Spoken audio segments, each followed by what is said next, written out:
Today on the channel, we're going to talk about some guitar projects that I'm working on.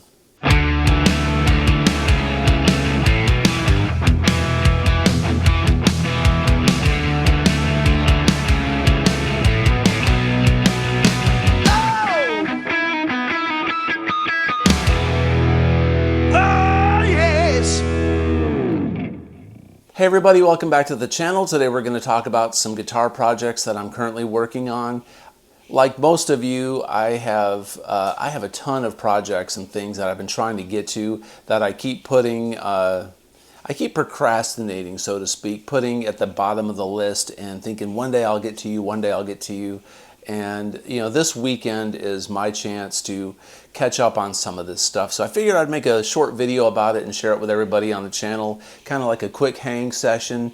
It's the day after Halloween. It's November 1st, 2025. Just gonna put that out there because somebody may watch this video 6 months from now. But I was gonna say, you know, if you wonder why I've got the black fingernail polish on, I was at did a costume contest last night, and I was dressed up for Halloween, and I don't have any fingernail polish remover. That's just something that I don't have, you know. So I guess I got to figure that out today and get this off my fingers. It's kind of annoying. Not trying to be Kirk Hammett, even though I love Kirk. Anyway, let's talk about these guitar projects. In my hands is this is like a mid 80s, late 80s Kramer that was a barn find. A friend of mine, was like, hey man, just give me whatever you think it's worth, or you can have it, you know, kind of a gift. He was moving out of town, him and his wife, and this was in her shed.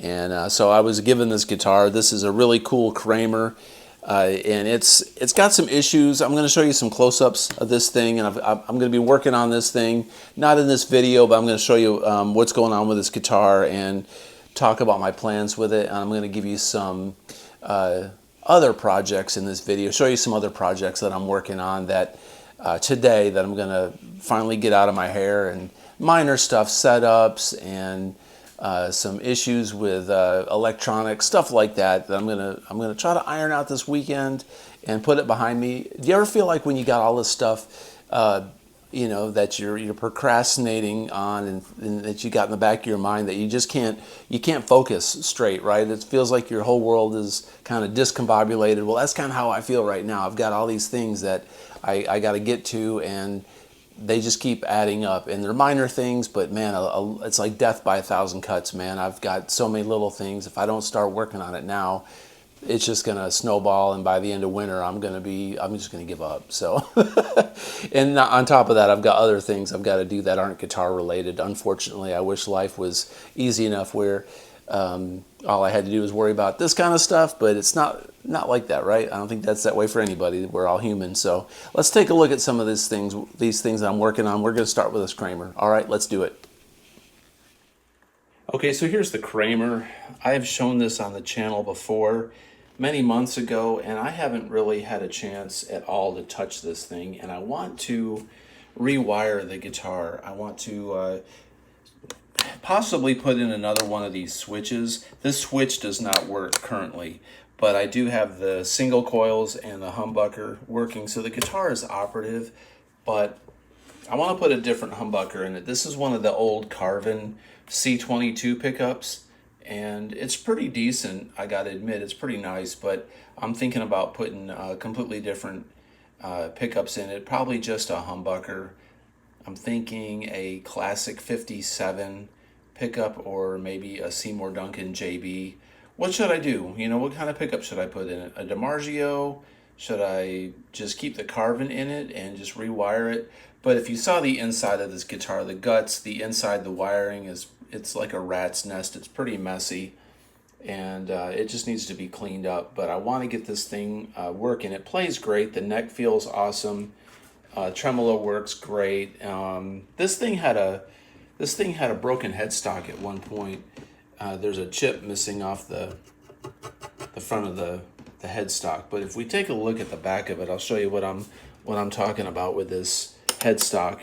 Now, I've heard this was kind of a common issue with some of these Kramers, but the headstock on this thing has been repaired a long time ago, and it's stable. I mean, this thing It hasn't moved, nothing crazy, but it looks like, this was probably 2 pieces of wood on this headstock, but has a crack down the headstock, and it's been glued, and it's probably been like that for many, many years. So for now, I'm just going to keep it that way. These necks are pretty valuable. If you try to find a Kramer neck like this online, they're expensive. So I'm just going to go ahead and keep this neck intact, keep it all original. I wish the original pickups were in this guitar, but it's a survivor. Wish I knew the exact date that these were put out. I could Google it, I suppose. I just haven't really done a lot of research. And as you can see, this is a Floyd Rose. It's had its fair share of use. You can see the patina on the tremolo bar, but I've got to get this thing going. This is one of the first big projects that I want to get going. So there you have it, this nice Kramer Pacer. I like the color. Just getting to it. That's been the issue. All right, let's take a look at some other stuff.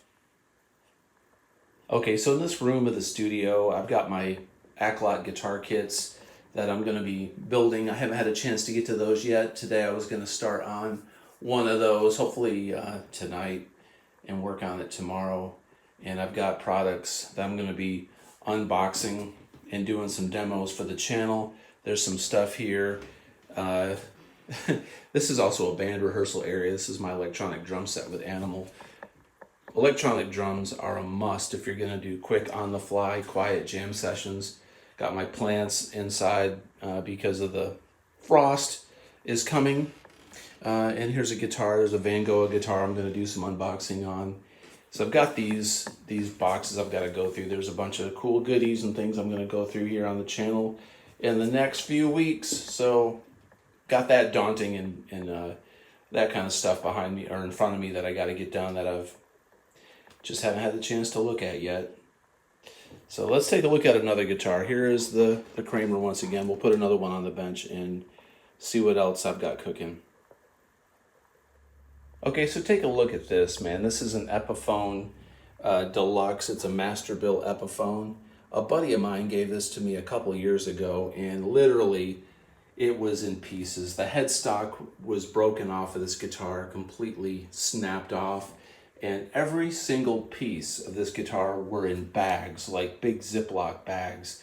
And my son, who just graduated from college, he's a music student, he fell in love with this guitar, playing this guitar out at college, and he absolutely loves it. He adores it, but unfortunately the electronics in this guitar stopped working. So I've got to diagnose the issues. There's either a problem with this output jack or there's an issue with the wiring internally here with the volume and tone. That had been a problem prior to after I built the guitar and put it back together. I had some electronic issues. It was a little glitchy, but you could get it to work. Now it's completely died out and crapped out, so I may have to get a different acoustic pickup system and put in there, but I think it may be just a wiring issue.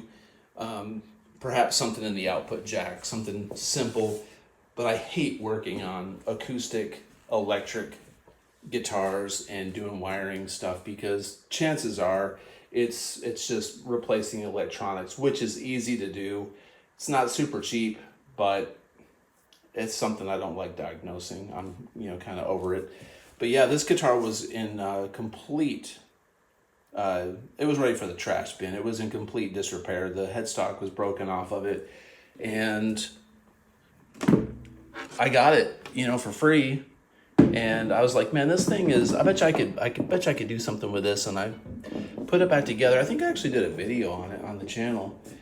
It's not a great job as far as repairs. I mean, you can see where the neck was broke on it, but it has not moved. Nothing has changed. This guitar is stable. It sounds really nice, and it's a pretty guitar. It's got a huge crack. I don't know what happened to it. I wish I knew the story, but this thing had like a major crack down the front of it, and I just glued it, and basically I didn't think the thing was going to work. I thought it was a lost cause, so I really didn't have a lot of hope for it. I thought it was going to die, but it works. But now the electronics are doing something weird. So yep, another project on the bench. Okay, so this is going to be an easy one. This is my custom-made Ibanez Iceman. This was a kit. I put like 10,000 rhinestones on this guitar. It took me like, I think 8 or 9 hours. I'll never do that again. But I realized after the fact, I'm like, man, I should have did something with this headstock. And a lot of the people on the channel, a lot of the subscribers and viewers of that video are like, oh, you should have rhinestoned the headstock or did something with that. And in hindsight, they're right. I don't have any rhinestones left, but I was looking at some of Paul Stanley's guitars, on tour and looking at some photographs, and his were painted black. The headstocks were black. So I'm going to get some gloss black paint and some lacquer, and I'm just going to paint the headstock gloss black. So it looks really out of place with this natural grain headstock. I don't know what I was thinking when I made this. I was so excited about, getting these rhinestones on there and making it look like this that I completely didn't even think about, what should we do with this part? Which was, I'm human. It was a mistake. In hindsight, I should have did something better with this. So I got to take the tuners off of it along with the strings and paint this headstock. So maybe today when I'm out doing some errands, I'll pick up some lacquer and some paint, and we'll take care of that. But that really should get done today. That's an easy project. This thing needs new strings anyway. It's got some killer pickups in it, man. It's got a Seymour Duncan. It's got a Screamin' Demon in it. This thing is awesome. For a guitar kit, this guitar just totally screams. It plays awesome, and I love it. I think it looks cool too, and it shines like crazy under the lights. Easy, fun project, just not a priority lately, but it's got to get done.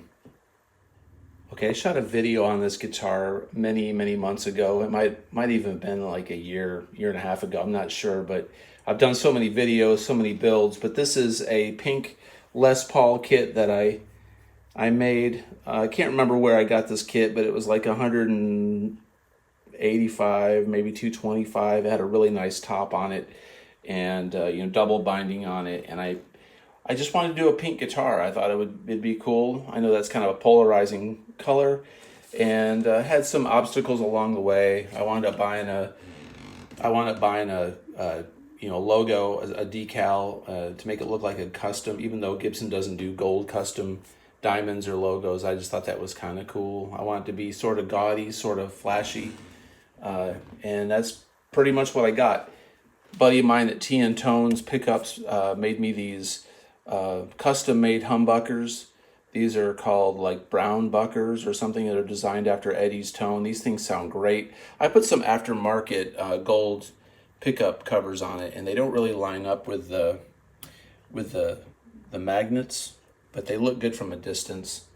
This guitar screams. One problem I had with this guitar was the line that was separated the tops. The line on it had glue on it, and it wouldn't take stain. So one of the problems with the guitar kits that you get with these affordable budget companies is, there's certain parts of it that you can't stain. Sometimes they won't take stain at all or colors. So I had this natural colored line. So I just took a Sharpie and drew a line down the center of it. And then when I lacquered it, it just, from a distance, it looks good, right? And up close, it looks good too.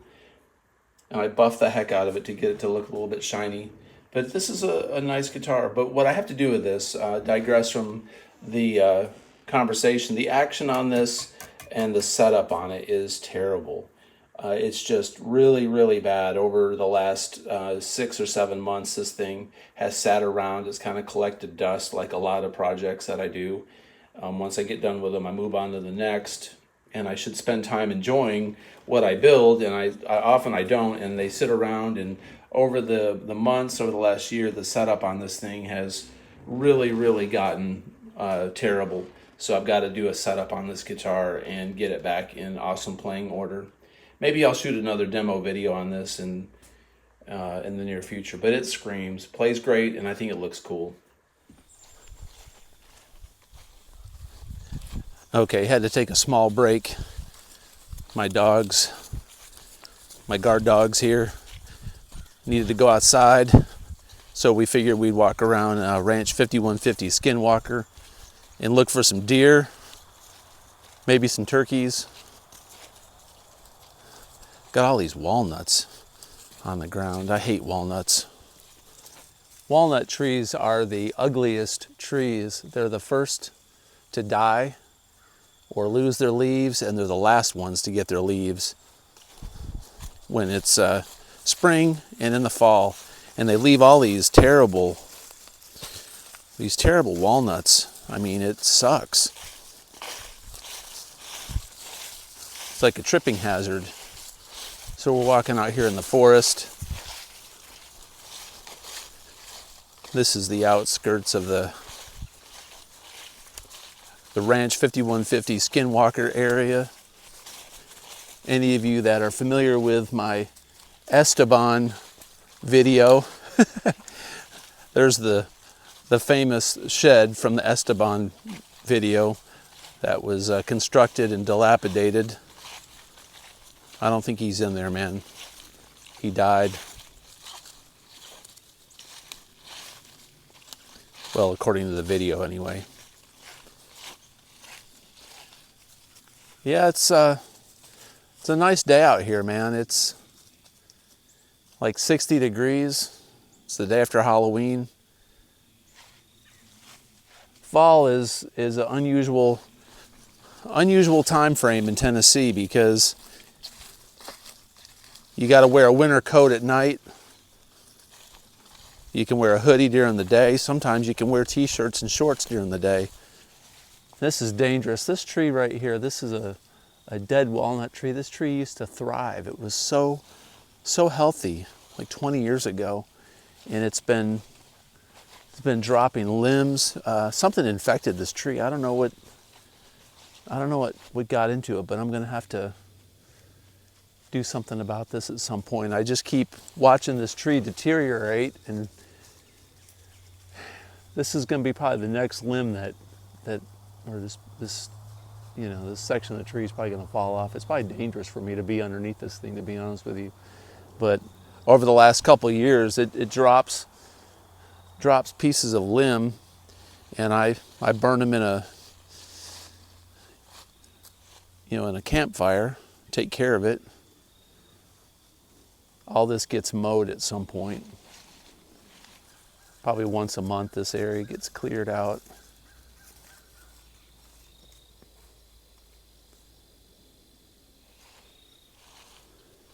It's a rare treat for my dogs to come down here. They're excited about it.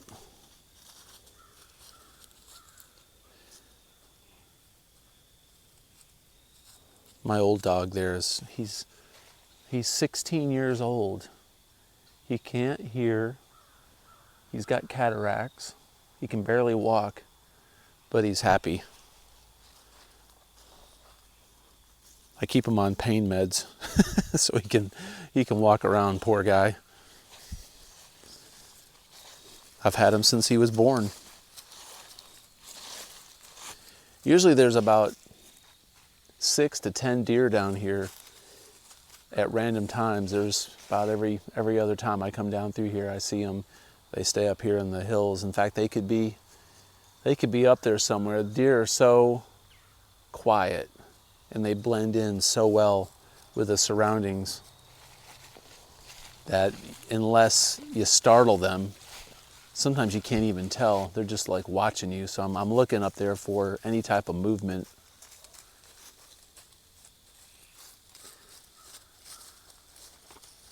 My dog Bo, she gets into it. Hey Bo, where's those deer? Do you see the deer? Huh? Where's those deer at? Huh? Do you see a deer? Where's those deer? Do you see the deer? Where are they? I got to keep Bo on a leash because she's kind of young and she'll take off. And she's a little stubborn. She won't come back. But my other dog, he's chill, man. He won't go anywhere at all. He'll just follow us. But this one, I love her, but she will just take off, man. She'd come back eventually, but I'm afraid she might get hit by a car or go somewhere where they don't want her and, get mean or something. I don't want her to get in trouble. Plus some of my neighbors have some very expensive quarter horses and livestock. And if she were to go over there and do something that would startle them, I don't want to be responsible for that. Lord knows I can't deal with that. Got enough expenses as it is. Look at this. Some of the growth on this section of the ranch is just insane. Some of the weirdest vegetation I've ever seen in my life. It's really, really obvious when it becomes fall and things start to get really visible from the leaves and foliage dying.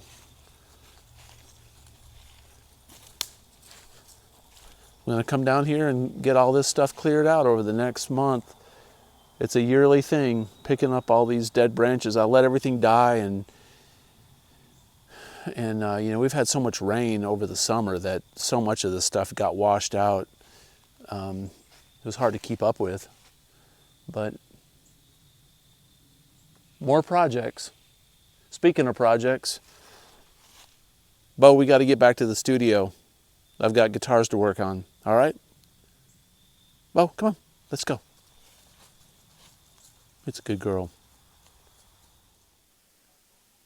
Okay, I'm going to wrap up the video with this particular guitar. This is going to be probably one of the last projects I work on regarding catching up to all the backlog that I've got going on with various things. But this is a, I call it my Super Telecaster. I guess it's kind of like a tribute to John 5, even though it's not technically, but it's a Telecaster with 2 humbuckers. I've got bare knuckle pickups in it. I've got a VH2 in the neck and a Holy Diver in the bridge. This thing absolutely screams, but it needs a setup and a string change desperately. I've only got 5 strings on it because I broke a string, and I don't play this guitar enough. I really should play it a lot more. This thing is absolutely killer, and I love it to death. But I gotta clean out some of the electronics in it as well. The tone and volume pots are real scratchy. I've got to buy me some deoxit today from the hardware store and spray some of the contacts out on this guitar. I think I've got maybe 3 or 4 other guitars that could use the deoxit treatment as well, but that'll be a quick fix. But I'm not going to really go into that in detail on this video. But yeah, I've got to set up my Super Telecaster. I want to start playing this thing more and recording with it. The thing is killer, and it's a shame that it just needs such a serious setup, and I wind up avoiding it because the setup is poor, and it's got 5 strings on it, and it's got some scratchy tone and volume pots on it. So it just winds up getting left and sitting around and unused. And guitars are meant to be played, and this one certainly deserves it. So last one on the docket is going to be the Super Telly. Great guitar.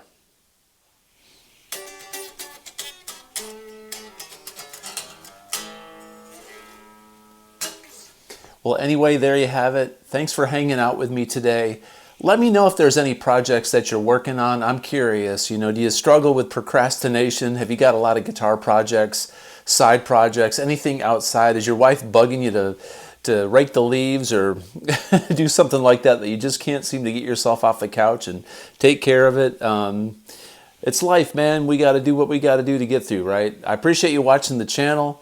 If you like this kind of content, please consider subscribing. Comment below, and as always, have a great day. Peace out.